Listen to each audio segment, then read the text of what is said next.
Blog Talk Radio.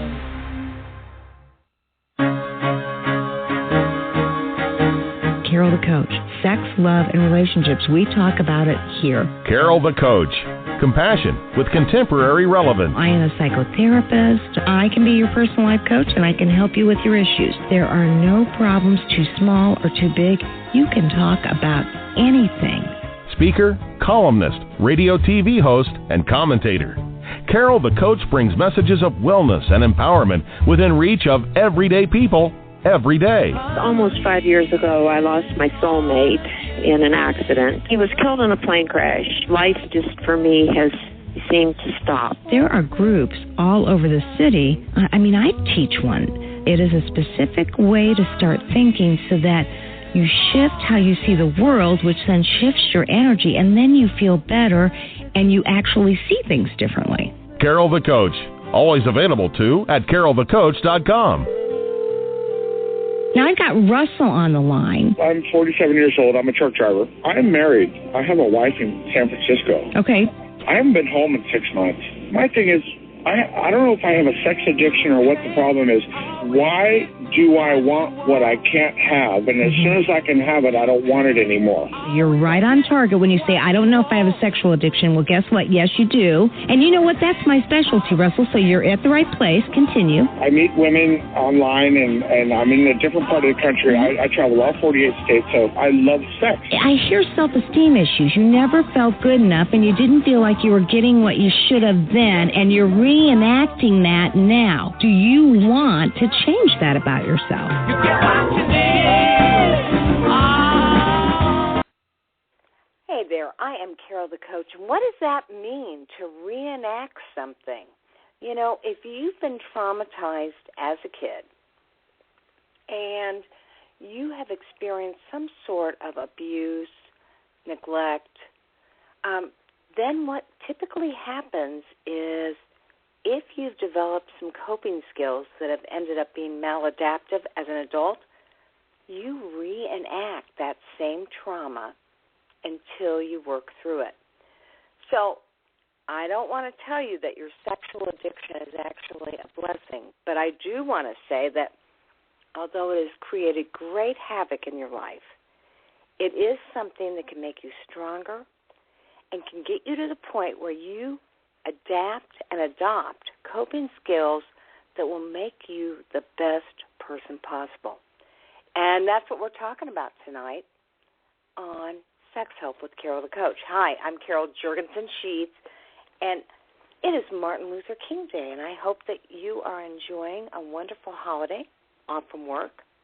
Now, I wasn't quite so lucky. I did work. Good thing that I love it, so that I could actually be available to my clients who had this day off. They could take off, come see me, and not worry about how they were going to manage their appointment. You know, that may be you. You may have wanted to get in with a certified sexual addictions therapist, but you wondered, how am I going to take the time off work? Will he or she have the time for me? One of the things that I know about this profession is that everybody who works in this field, we're dedicated to really helping people who have felt shame and guilt, sadness, grief, and anger. And they have resisted coming to a counselor because they didn't know if anybody would understand. Well, we do understand. And tonight, I am so pleased to be talking to Elena Clark Thaler. She is an LCSW. She's a CSAT. She actually supervises CSATs. And for those of you who have heard the show, you know that a CSAT is a certified sexual addictions therapist. We are the experts in treating sexual addiction. I say that humbly because truly this is a fairly new field, and not everybody knows what to do with this addiction or hypersexuality. And so I say in all honesty that, 10,000 hours and $10,000 later, I've got the expertise to work with you, and we are lucky enough to have Alana Clark-Failer on, who actually trains certified sexual addictions therapists. She is the clinical director of Recovery Help Now, which is a group therapy private practice in Los Angeles, California. And tonight she's going to be talking about a very specialized niche that I think you'll be interested in. It's the African American community, especially women, who come to see her for sex and love addiction. So she's going to be talking to us about what things do African American women have in common who suffer from hypersexuality. And she's going to be talking about, what is sex and love addiction, so that we know the difference between those two classifications, and what do you do to treat, especially women in this field who have love or sex addictions. This woman has been on the circuit. She has spoken nationally, and she's been a sex expert for the last 15 years. I mean, she has been an expert and has been featured in Ebony. She was on Magic Johnson's Aspire Network, and she was featured in a documentary that was called In Search of the Black Knight. She also is a frequent lecturer in many graduate schools, and certainly the Graduate School of Social Work at UCLA. So we can't wait to talk with her at about 9:15. Now, if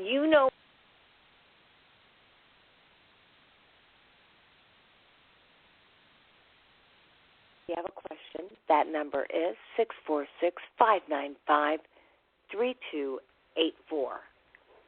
And I actually get more emails than even calls because it can feel kind of scary to call in. You want to protect your anonymity, and I get that. So I was interested in hearing from my listeners who had actually emailed me about a variety of subjects. One of those subjects didn't particularly have to do with sexual addiction, but it did have to do with rage. This was from a man who said, Carol, my wife rages at me.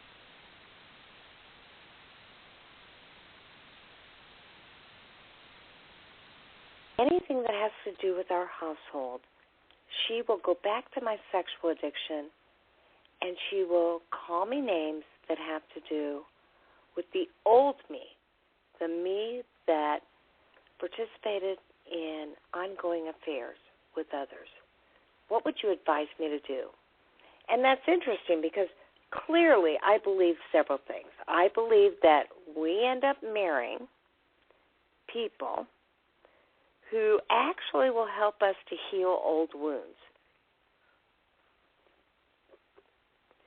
So if I were talking with this man directly, I'd be saying, okay, now tell me a little bit about some of the old wounds, the wounds that you experienced. This woman in your life, how is she manifesting some of the same behaviors that you dealt with as a kid? And I don't know. I'm not sure what he would say. But I suspect if you're listening to this show and you have a partner and you feel like you get attacked by that person verbally, I suspect you had that same thing going on as a kid. And although there's no reason to tolerate verbal or sexual abuse, it's also an opportunity to see if you can't learn the proper skills to assert yourself, to set limits, to set boundaries, and all sorts of things. So I would ask this man, if he were talking with me directly, I would say, hey, give me some ideas of what your childhood was like, who attacked you in your childhood, and how did you stand up for yourself? Because that can be very, very difficult. And I would really appreciate if this person would be able to identify who took advantage of him as a child? You know, who belittled him, and maybe what area was it that he didn't feel he could speak up about? You know, when you're a kid, you don't know that you can say no. You don't know how to assert yourself, and maybe it's not safe to do that. And as a result, you just learn to take it, or you disassociate from it. You pretend that you're somewhere else. You get good at that, and then you don't have to deal with the hurt, the anger, the pain. And although those coping skills can be very helpful initially, I mean, literally, they can save your life, when you practice them too often as an adult, you end up tuning out what you really need to do to make your life better and to make your life different.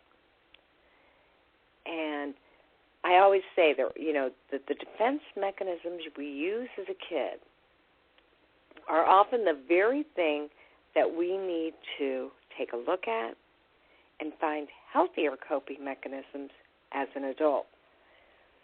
So that might look like you're somebody who minimized what the other person was saying. You acted as if it was not a problem. Now, as an adult, you may minimize it again, just to cope, to live with that person, to diffuse anger. But ultimately, you may need to know boundaries and assertiveness. Now, assertiveness, for most of you, you may know that that's when you're clear and direct about what you want, what you feel, what you need, and believe. The bad news is it does not mean you get what you want. It just means you were grounded. You were able to figure out what you wanted or how you felt, and you were able to talk about it. Tonight I was talking with a gentleman earlier.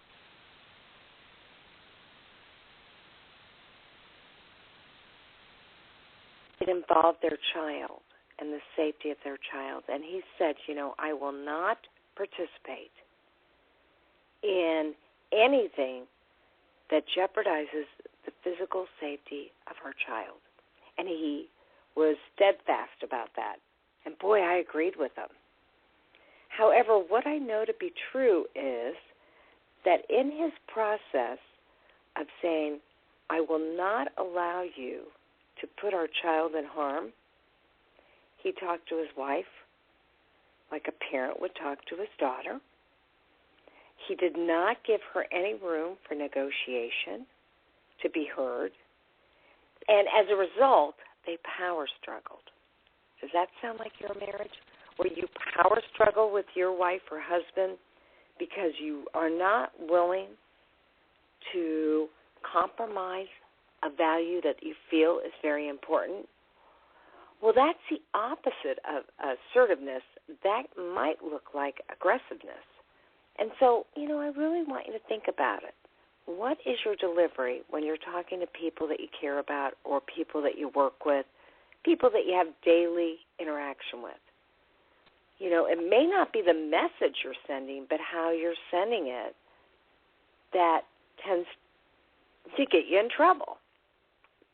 And therefore, I have said more than once, you know, take a look at your responsibility. Whatever the situation is, ask yourself, what can I do to be better?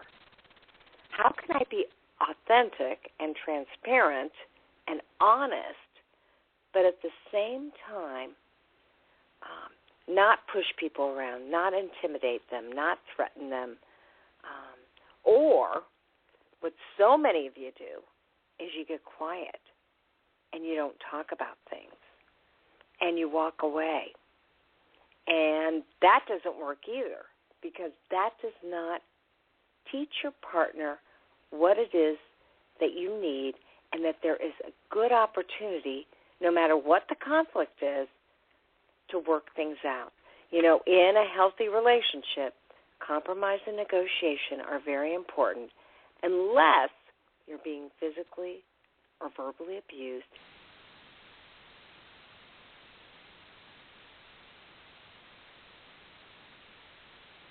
Carol the Coach, and again, I am so excited to be talking with a woman who has made it her mission to help African American women get through their journey to getting help.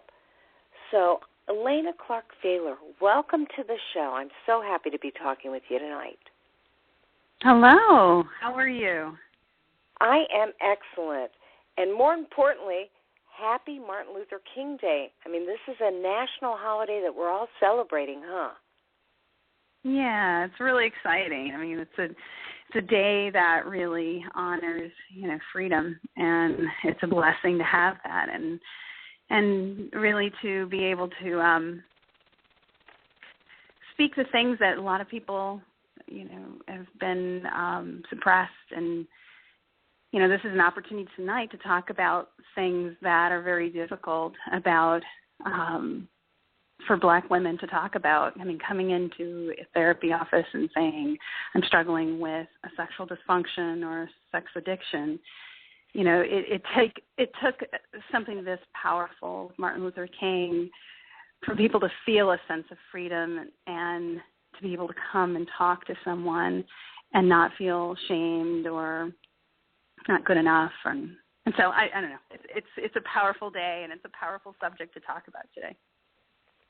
Well, it certainly is, and you have made it your mission to help African American women understand more about love and sex addiction. So can you initially tell us what is the difference between love and sex addiction? Well, sex addiction is that sexual compulsive behavior, and what that looks like for many people is that they tend to have a pattern of being out of control. There's a continuation of some kind of sexual behavior that is obsessive, and there's a preoccupation. So when someone is, they're supposed to be participating in activities that are really important to them, they may be stuck and preoccupied with some kind of obsessive thought around acting out sexually. And sexually acting out behavior can be again, it has to be compulsive. So not just anyone that participates in anonymous casual sex or prostitution or anything like that is going to be necessarily an addict. It has to be something very compulsive, something that someone can't stop, and they've lost a sense of control. And so some of the Black women that come to see me, which is really powerful to be a Black woman who's advertising this, because a lot of Black women who might be looking are like, oh my God, she's African American and she's talking about this particular subject, and I can actually relate, and I can talk to someone who works with this, and it's not like I have to try to explain this to someone who has no idea what it is.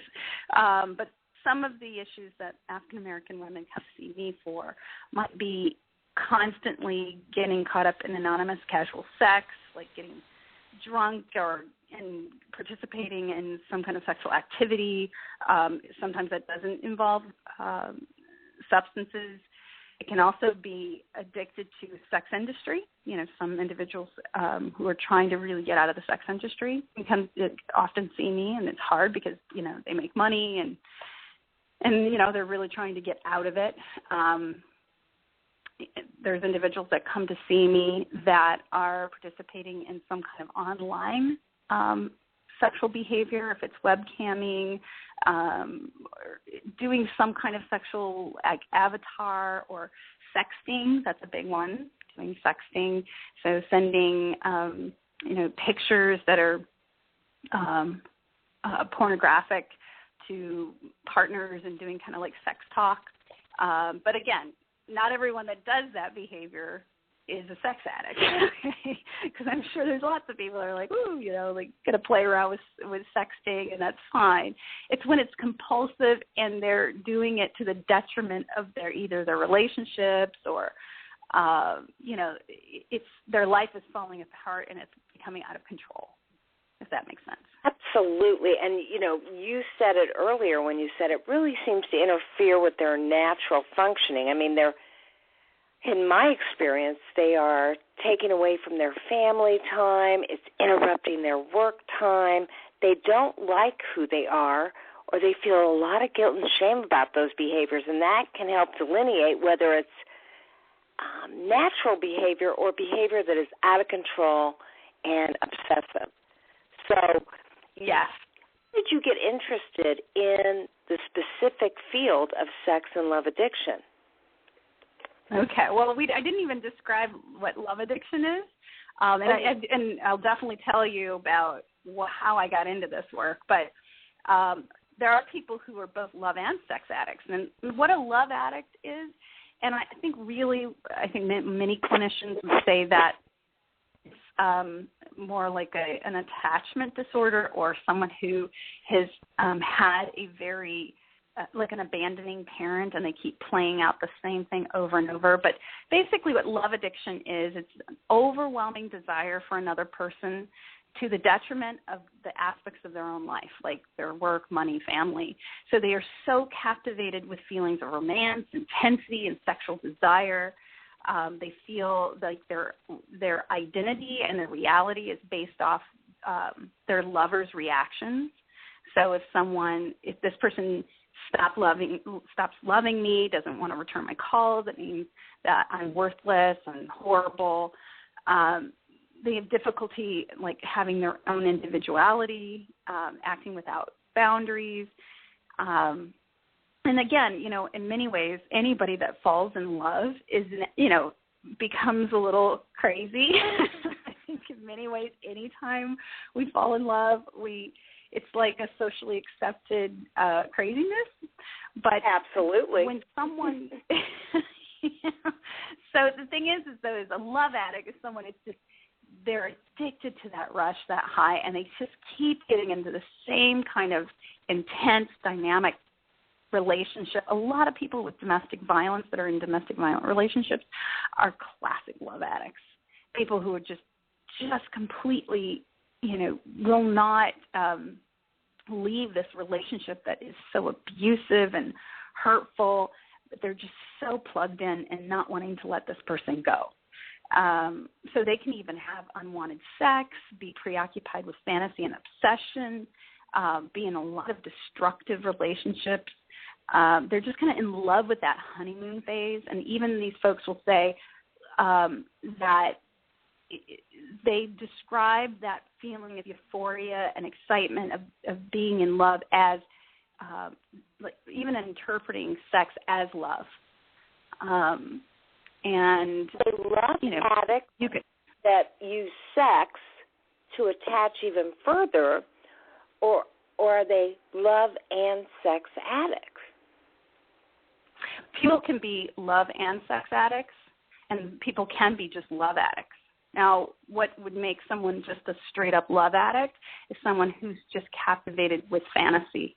Like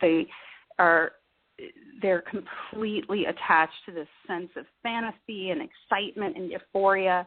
And it doesn't necessarily mean it involves sex. It can be someone I'll just say an example of an extreme love addict is someone who becomes a stalker. Someone who's so into this person that they're following them around. It becomes like so intense and obsessive where it's like many people say I was doing crazy behavior, and now that, with the internet, we can be anonymous, people are, scouring Facebook and trying to search down that guy and can even, I should say, stalk and cyber stalking is what we call it. So it can get really destructive. And I know that it can sound like, oh, really, but it can get so destructive that it can really tear apart this person's livelihood to the point where they've lost their job. They can even be a love addict while they're in a marriage. They may be so obsessed with a person outside of their marriage that they destroy their marriage. There's all kinds of different examples of someone who becomes so obsessive with another person. And so, of course, you got into this field because it is a difficult field, and you have to have kind of a special understanding that it's not just somebody who has unmet needs, but it's also somebody who has such compulsive behaviors they need a support system to help them change those and replace those behaviors. So tell me a little bit about some of the things that you do in treatment to help women change their behaviors if they're love or sex addicts. Well, the first thing is what we have to do is assess. So, like, somebody will come in and they'll just get their whole story, find out the history, and usually they come in because something destructive has happened. Either their relationship has gone awry, or they're losing their relationship, or they can't handle holding the secret anymore, or maybe they became aware that it just keeps happening over and over and over, and it's like there's got to be something wrong, you know. So most people come in because something hit the fan. So when these folks come in, we're basically starting with damage control and, you know, really assessing their history, their sexual history. And it's really interesting because some of these clients that come in, they've never talked about their sexual history with anyone before. It's not very common, you know, and I hate to say this out there in the therapy world, but it's not every clinician will ask about someone's sexual history. You know, and there's a lot of different reasons why they might not. It might not be the reason why the person came in, or, you know, it could even be the clinician having their own problems with sexuality or whatever. But it's important to go over the sexual history. And so I learn about this person's full sexual history, and I can see where this behavior began to start originating from. And some of these folks have had sexual abuse, and so it can be a repetitive behavior of sexual abuse that gets played out over and over and over, or maybe they had an abandoning father or mother that wasn't available, and so they keep playing out over and over this need for this father or this mother over and over and over. You know, obviously that isn't in someone's consciousness when they're acting that out. The feeling feels really real and in the present day moment, and it is real and it feels real. It's just is that there's a possibility that there could be a reenactment over and over and over. So that's why I really need to get a sense of their history, and then from there we really want to identify what do they want to get out of this. What do they envision a relationship looking like? What do they want? And I have to tell you, many clients struggle with identifying what they really want, or they identify these things that are kind of like, well, that happened in, you know, Disney. You know, like, you know, there is no Prince Charming that's going to come and save you. You know, we have to look at how do you save yourself? How do you begin to find that higher, that savior within you, that empowerment? So anyways, so we have to really identify what they're really expecting out of this. And again, like I said, we're going to do damage control and then start looking at, okay, how do you have healthy sex, or at least a relationship within healthy sex and healthy relationships? What does that mean? What does that look like? Because many of these folks have maybe had a history of these ongoing, very tumultuous relationships and never had a balanced relationship. And many of these folks also may feel like a healthy relationship is boring. You know, that, you know, there isn't a lot of drama or excitement, so the other extreme is to feel bored. And so it's about learning how to find their own passion instead of making their partner their passion. So there's a lot of different avenues and working with clients in early recovery. And then over the course, it's just like learning how to be in a healthy relationship, how to deal with conflict, how to deal with boundaries, how to communicate your needs. So it's a process.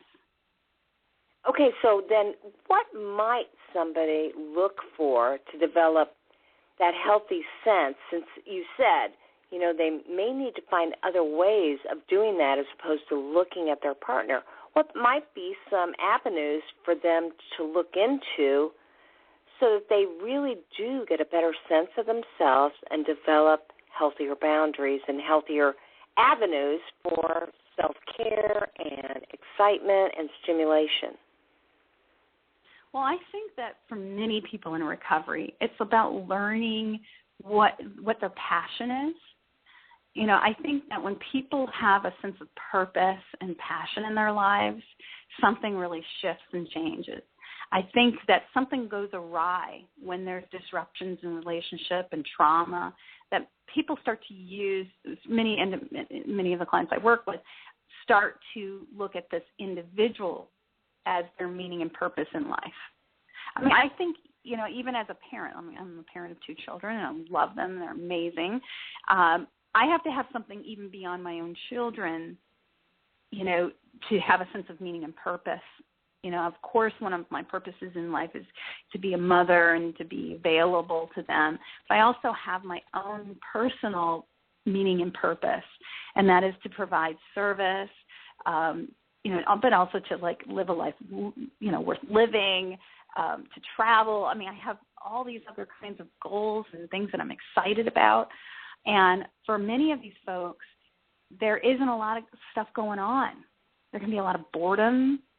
There can be a lot of distraction from creating something great in their life because, I could fail. I'm not good enough. I mean, sometimes folks use these relationships to distract themselves from doing something really great in their life.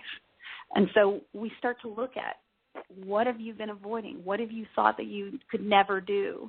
And we start to bring that into developing a goal.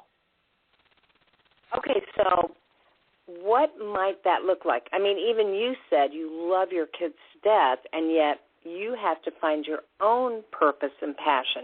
So what might our listeners look towards to develop that? Well, you know, just like today, and it's Martin Luther King's Day. I mean, his vision was that everyone would be working together there would be this cohesion, this common thought of love and freedom. You know, that was something beyond being a parent, beyond, you know, his marriage.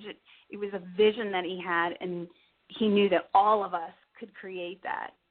Now, I'm not saying that everyone has to, like, go to the mountaintop and, you know, and create this massive vision, but there are folks that have amazing talents and skills and things that they're interested, but it's gone awry. You know, they might have been told they're not worthy, that they're not good enough, they can never create anything, and, you know, they may have used these other ways to kind of cope. I mean, some kids have been neglected, and, you know, like some of my clients have used masturbation, for instance, to cope because of so much neglect or abuse, and so they just became compulsive with it, even through adulthood.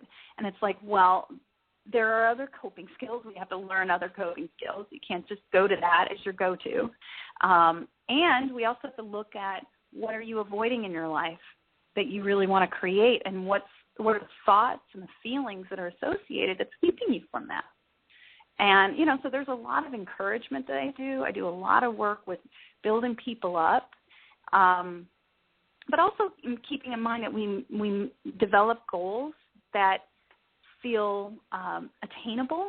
I mean, I always think you need to stretch yourself a little bit, but we also want to make sure that, you know, we're not stretching it so far that it doesn't feel like it can be attainable. Well, that makes total sense. I mean, clearly, people with sex addictions and love addictions have to kind of create those healthy behaviors in addition to working through the healing that it takes so that their inner circle, their middle circle and inner circle are not triggered. So tell me, in your experience with women, African-American women who have love and sex addiction, what do they typically have to deal with from their past that's contributed to this problem? Well, you know, we're talking about a small population of the people I work with, and, you know, but I have to tell you, a lot of people that come to see me are African American, and I think some of the issues that come up for the women that come to see me, some of them have dealt with being isolated or being told messages about sex is bad, or came from very religious families, and all kinds of different messages about sex. Many of the women I see have been sexually abused, and so both messages of religious, being bad, but also being sexually abused, then I'm damaged. A lot of trauma work that we do. These folks have either had some level of neglect. Some of the women I work with grew up with moms, not all, or had a father or parent that was just not available, like either working all the time or just not present. There's also a message of, we don't talk about feelings, or family members demoralizing or putting my clients down if they have a feeling, like you need to get over that. It's not a big issue. You're making, a big deal out of it. And also mental health services are not looked upon in the Black community as something that, is for a high-functioning person. There's a belief system that people who go see a therapist are crazy, And I tell my clients, I don't have any crazy clients, okay? All of my clients are doing, have learned skills and aren't working for them, and we're developing new ones. And so that's not crazy. That doesn't sound crazy to me at all. And so, we have to walk through a lot of different stigmas about coming to see me. And also a lot of African-American clients will come see me because, I don't want to have to explain what it's like for me to go into a store and feel like someone, they're looking at me as, did I steal something? Or that feeling of like being the only Black woman in the room, and you're professional. It's like we have an understanding that, yes, those issues happen, versus speaking to someone who hasn't had that experience and having some fear that you'll be invalidated if you bring up a situation and someone say, really, does that still happen? It's like, yes, it does. So there's a layer that we just kind of get past and just go, okay, we can have a common language and, I'm understood. Absolutely. Now, we're talking African-American women, but in general, is there a difference? In other words, do women's behavior look different from male sex addicts? And if so, what's the difference? Absolutely. Well, I think just when I used to work at the Sexual Recovery Institute, I hope I can say that, here in Los Angeles, and then I left and branched out and did my own thing, and I really wanted to provide services primarily for women, because when I was working at this other agency, there was so much emphasis on men, and men were coming in droves to get help, but there was no women coming in, and if the women did come in, it was such a shaming experience because they're coming to the Sexual Recovery Institute. And, many women would say, well, I'll just say this. If a woman's coming in for sex addiction, they're considered a slut, right? At least in the eyes of society. If a male comes in for sex addiction, they're a slut puppy. Or, ooh, you did it. Kudos, oh, that's not a problem. There's a whole different, just in the way of our culture, about how men and women are treated around sex. And so just from that aspect, going off and doing my own thing, I had so many more women coming to see me. And, and I also framed it a little differently. I didn't, call myself the sexual recovery, I didn't put sex in my titles and all that kind of stuff, and so it allowed women to come in, and also some of the pictures I put up and stuff like, things that people could relate to, and go, oh, I could go in there, I could have a conversation with her. So I think with women, just getting engaged first is a big challenge to come in, and then some of the other things that women's sexual acting out looks so. I meet a lot more sex and love addict women than women who are just straight up sex addicts, or just, there's a little bit of a difference because of the relationship. I often have women who are really attached to the relationship and really identify love in sex. So a lot of the acting out behavior might look more like having an ongoing, like having a history of affairs with married men, like so what we call unavailable men. That could be an example of what it would look like. So this person has always been in a relationship with an unavailable man. That's very, very common. Or, like constantly getting in a relationship with someone who's, across the country. They're in LA and the other person's in New York. It's like they are unable to be in a relationship with a real person. They have to constantly have projecting their abandoning father onto this person over and over and over. So there's a story that keeps playing out into their adulthood.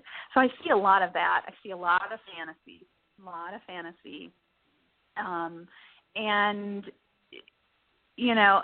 for men, sex addicts, a lot of male sex addicts I see, and remember, there's love addict men as well. Again, getting in relationships with unavailable people and putting magical powers, like imagining a lot of magical powers on them, and then being upset with them if they don't fulfill their expectations. That happens a lot. But male sex addicts I see more like, going to the massage parlor excessively, or, chronic masturbation, which women do as well. Going chronic prostitution. And I see women doing more like Tinder, like I don't know if you know about the apps. There's lots of apps like Ashley Madison, which is, I don't know how much you guys know about Ashley Madison. I'm not promoting it at all, but it's where you're hooking up with married people and want to have an affair. So stuff like that. There's something also called Tinder, where you literally just, it's an app where you just you can pick somebody up. It's just a picture and you like them and you go and meet up for a hookup. So there's a lot of that.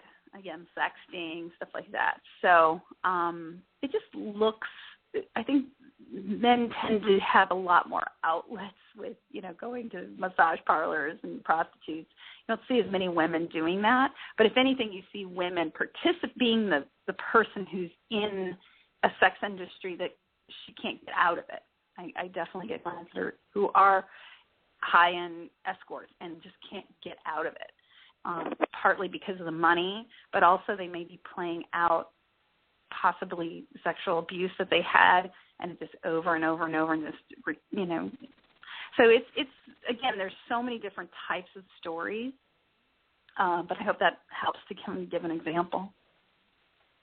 Well, absolutely, as well as I think our listeners would probably want to know, why would somebody be attracted to married people as opposed to single people? Like you said, what is it? It's not Dolly Madison, but...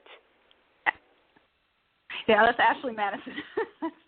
Why would they want into a relationship with a married person and have an affair? Yeah. What might be in their family history that would encourage that, or, would create that obsession that they reenacted that exact trauma? That one's a common one. I mean, it is such a popular app, too. For many people, again, I'm just going to tell you different types of things that I've seen. It's not the thing, but because everybody has their own unique story about how they were exposed to sex, what kind of family system they were a part of. So in many ways, if you're living in a family system for 18 years, you're going to learn certain things. And then you go off and you live your life possibly on your own or go to college, and you take a lot of the same dynamics that you've been in, and you just keep living them out with other people. That's why it's really important to look at the early history. But why would someone want to get into a relationship with a married person? I think several things. One is that they may be playing out over and over, being in a relationship with someone who's unavailable, because someone who's married is not available.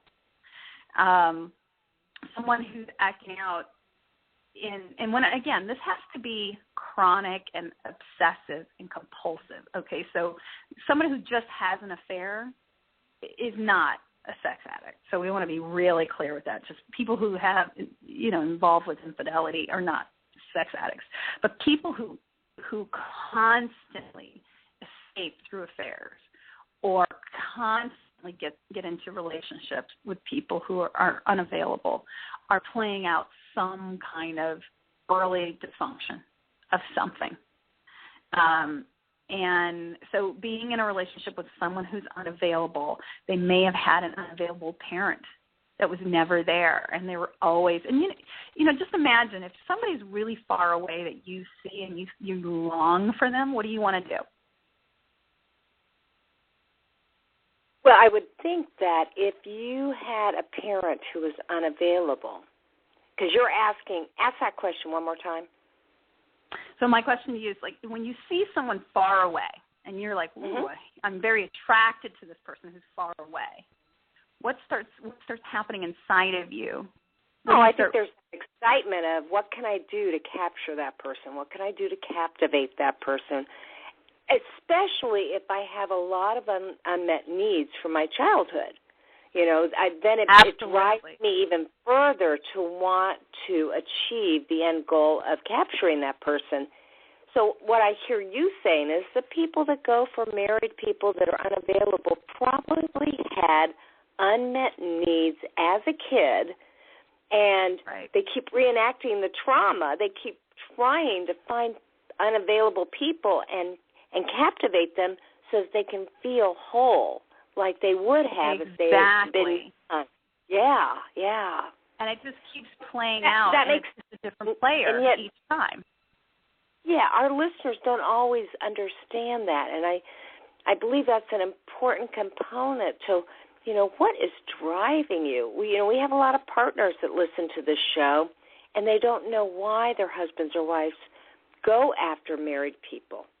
And obviously we have a lot of addicts that say, I don't know why I do that either. So I'm glad you explained that so succinctly. It has to do with your childhood, and it has to do with kind of righting the wrongs of your childhood, unfortunately, in an unhealthy way. Exactly. And then the other extreme is that some people can get into relationships that are very enmeshed. So, like, for instance, let's say you have someone who's all in your face. What do you feel like doing? How does your body respond when someone's kind of in your face? Well, that's really interesting. So give me an example of that. Well, basically, if somebody was really close to me, because, see, this is an intimacy problem, okay? Love and sex addiction, it's an intimacy problem. So having someone far away, I can project my story onto them. I can't make them real, because if they become real, then they don't match my fantasy, And that fantasy could still be like the unavailable father or something like that. So I can't really have this person be too real to me. When this person does become real, okay, and they show themselves, and they're in, they really show their colors, they're really available to you, they're in your face.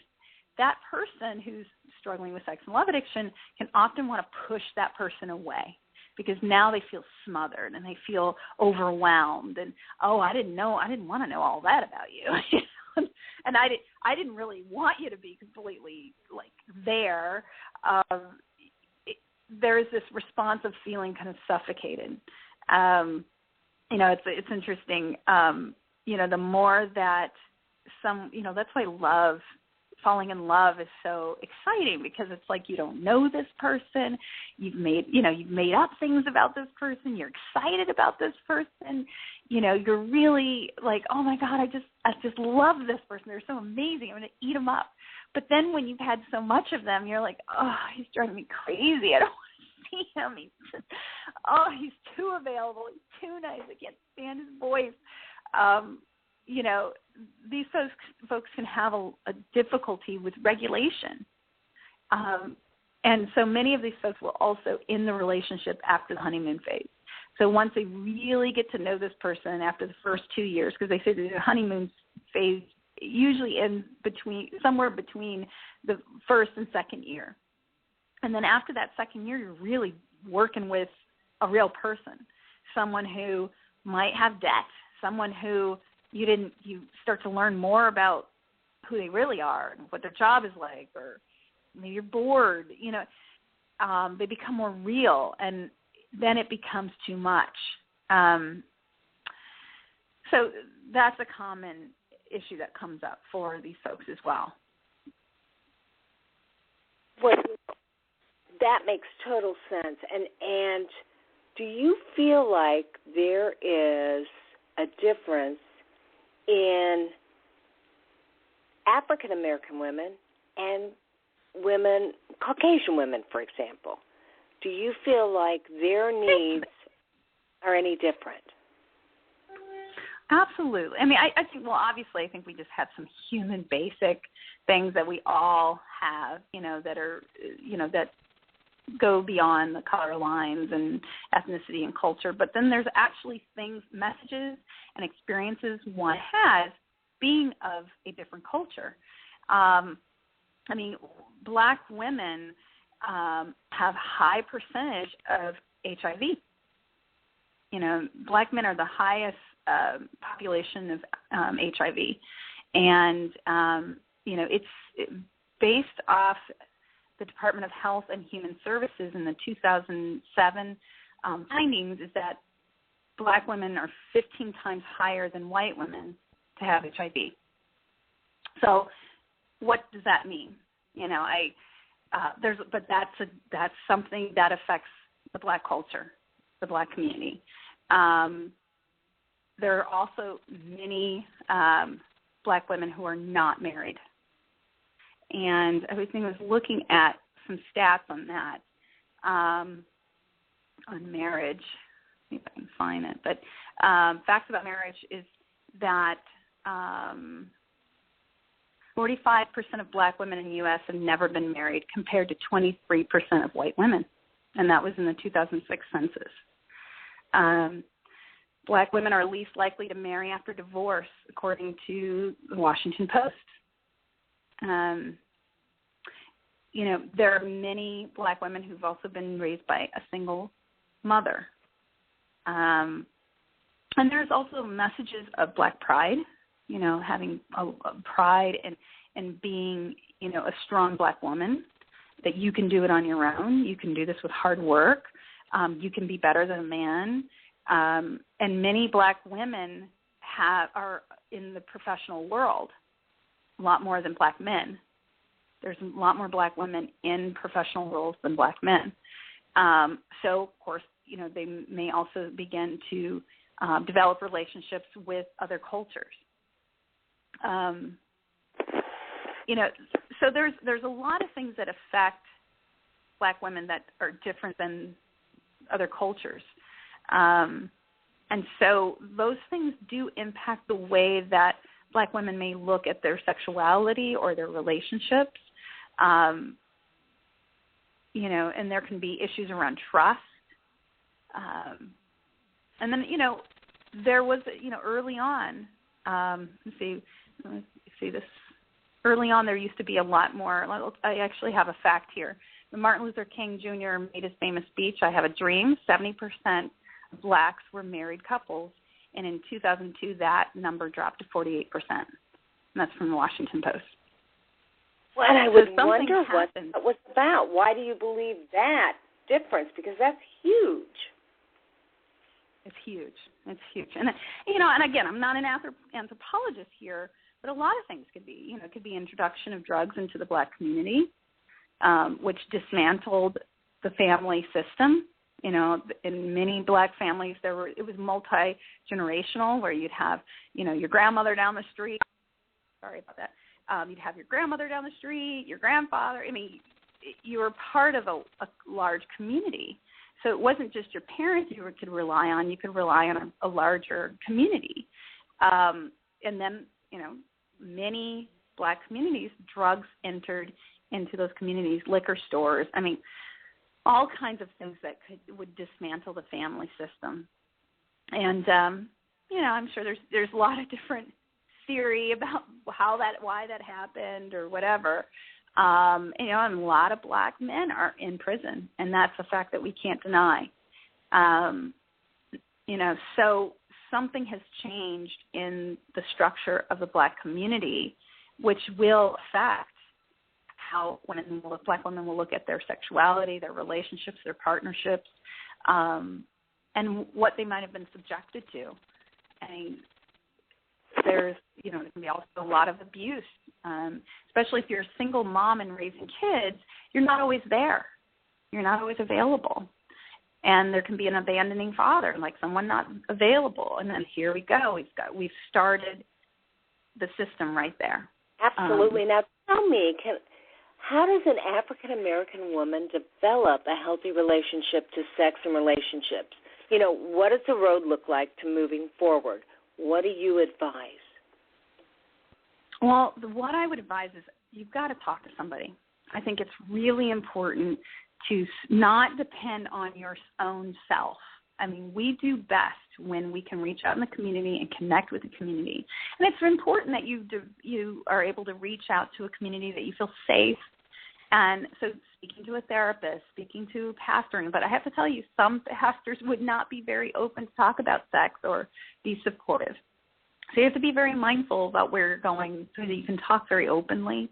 And you're going to hear messages where, your family might be like, oh, you don't need to see a therapist. Oh, you don't need to just pray about it. Or, and you have to go beyond that. No, if something is really upsetting you and you want to change the pattern of relationships you're having, you need to seek out support. You can't go on your own best thinking. And you want to make sure you're seeing someone who is skilled in this area, that has similar values and beliefs that you do, that will understand you, get you, and also support you in getting you to where you want to go, your goals. So I definitely think I interrupt you and ask you, I just was asked this question today. I had a couple that were going to see a therapist, and they had been about 6 times, and they didn't think that they were moving forward fast enough, and they didn't feel like they fit. So as you talk about people and getting with a therapist and really getting beyond that, I should be able to do it myself, what are your guidelines for being able to fit with the therapist of your choice? Well, I'm all about go and visit, and just because you go get an assessment or meet with this person doesn't mean you're married to them yet. Be an educated consumer. Go in there and really be clear about what are your goals, what do you want to get. Have this clinician, ask this clinician, what tools and skills do you use, and have they been effective? Is there particular ways that you think that, and honestly, too, I have to say that the treatment for sex and love addiction of my choice would be cognitive behavioral treatment, because it's about shifting and changing thoughts and behaviors. And I find that to be more effective. And also for couples coming in, many couples need to learn skills. And can I interrupt you? Cognitive behavioral therapy. We're going to be talking about that in a couple of weeks. So I am glad that you identified that. Elena Clark-Fahler, I've got to tell you, you have given us a lot of good information. I want to talk about Recovery Help Now, Inc., and people can get a hold of you by going to www.recoveryhelpnow.com. They can find out more about you and the services that you offer. You have been amazing, and thank you so much for being helpful to our community. I really appreciate it. Thank you so much for having me. All right. We have to end for the show, but I will have you on again for a wealth of information. I appreciate it. Thank you. All right. Take care. Bye, everyone. Bye. And everybody, we'll see you next week for Claudia Black talking about addiction and how it affects the family on Sex Help with Carol the Coach.